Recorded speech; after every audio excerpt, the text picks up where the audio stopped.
Дүйнөдөгү мамлекеттер сыяктуу эле Кыргызстан дагы оор сыноону баштан кечирип жатат. Оорулардын саны боюнча алдыңкы 10 өлкө 12 апрелге карата графика. Коронавирус жукканы тастыкталган учурлар 1.855.289, айыккандардын саны 434.703. Оорун тастыкталганын саны боюнча алдыңкы 5 өлкөгө АКШ, Испания, Италия, Франция, Германия кирет. Улуу Британия 12 апрелде Кытайдан ашып 6-орунду ээлөөдө. Бул ондукту Иран, Турция жана Бельгия жыйынтыктайт. Өлкөдө коронавирус илдетине байланыштуу кырдаал оңой эмес. Дарыгерлердин тынымсыз аракети менен бул оорудан айыккандар да бар. Бирок илдетке чалдыккандардын саны өсүп жатат. Тилекке каршы каза болгондор да бар. 15 апрелге карата Кыргызстанда COVID-19 инфекциясын жуктургандардын саны 449. Алардын 19 кишиси акыркы суткада аныкталды. Бул убакытка чейин ооруга чалдыккандардын 78 айыгып чыкты. Ал эми 5 адам каза тапты. Дүйнөдө адамдын ден соолугунан жана өмүрүнөн эң кымбат нерсе жок. Мамлекет жарандардын саламаттыгын коргоп, өмүрүн сактап калуу үчүн бардык чараларды көрүп жатат. Азыр коронавирус илдетине каршы вакцина табыла элек. Коомду бул илдеттен коргоп калуунун бир гана куралы санитардык гигиеналык талаптарды аткаруу жана бекем тартипти сактоо болуп турат. Жарандарыбыз өзгөчө кырдаалдын жана өзгөчө абалдын эрежелерин сактаганы үчүн кырдаалдын мындан ары курчуп кетишине жол берилген жок. Адистердин анализи боюнча Кыргызстанда ооруга туш болгон учурлардын көбөйүүсү апрель айынын экинчи жарымына туура келет деп божомолдонуп жатат. 14 апрелде президент Сооронбай Жээнбеков өлкөнүн айрым шаарлары менен райондорунда өзгөчө абал режимин 2020 жылдын 30 апрелине чейин узартуу жөнүндө жарлыкка кол койду. Күнүмдүк турмуштагы ыңгайсыздыкка карабай, айрым аймактардагы өзгөчө абал режимин узартуу жана Нарын шаары менен Ат башы районунда киргизүү эң зарыл кадам болду. Экономикалык жоготууларга карабай, адам өмүрүн сактап калуу милдети турат деп 15 апрелде президент Сооронбай Жээнбеков Жогорку кеңештин жыйынында өлкөдөгү абалга байланыштуу кыргызстандыктарга кайрылып сөз сүйлөдү. Таразанын бир жагына жарандарыбыздын ден соолугу жана өмүрү, экинчи жагына экономика жана киреше маселеси коюлду.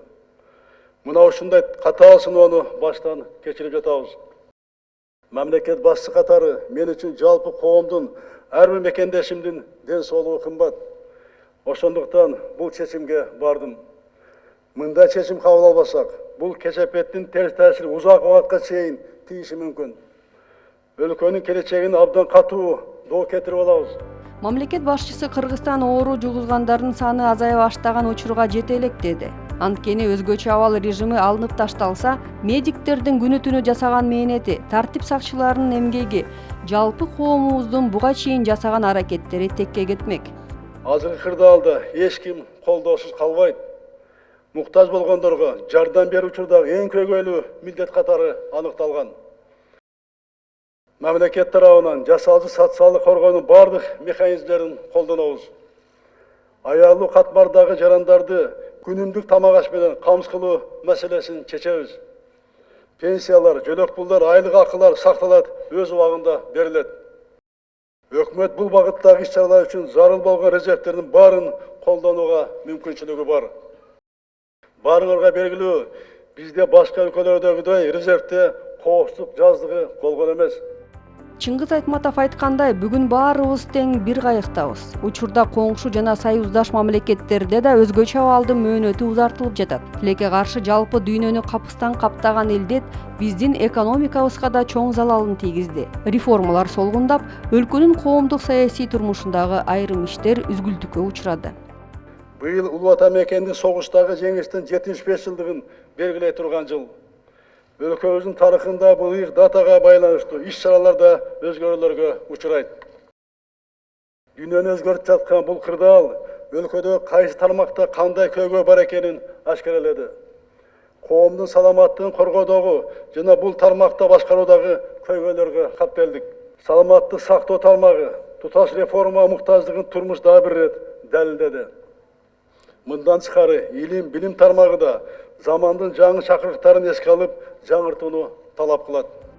Учурдагы кыйынчылыкка карабай, экономиканы сактап калуу боюнча бардык иш-чаралар аткарылат деп президент Сооронбай Жээнбеков белгилеп өттү. бизнести колдоо үчүн бир катар чечкиндүү кадамдар жасаларын айтты. Өлкөнү санариптештирүү программасын ишке ашыруу токтобойт, булганат. Санариптештирүү боюнча акыркы 2 жылда жасалган иштин пайдасын бүгүнкү күнүмдүк турмушубузда көрүп жатабыз. Өлкө экономикасын, калктын турмушун жакшыртууга багытталган улуттук долбоорлорду уланта беребиз. Алар кечеңдеши мүмкүн, бирок Кудай буйруса үзгүлтүккө учурабайт.